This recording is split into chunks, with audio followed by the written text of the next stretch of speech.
Eccomi nuovamente qua dall'Egitto.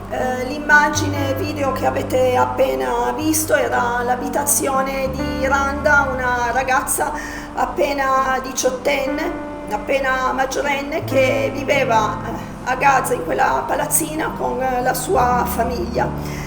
Tutti gli abitanti di quella palazzina sono stati evacuati e, come avete potuto vedere dalle immagini, la palazzina è stata bombardata alla faccia del cessate il fuoco per 60 giorni e alla faccia di tutte le marce pro Palestina per riconoscere la Palestina come Stato.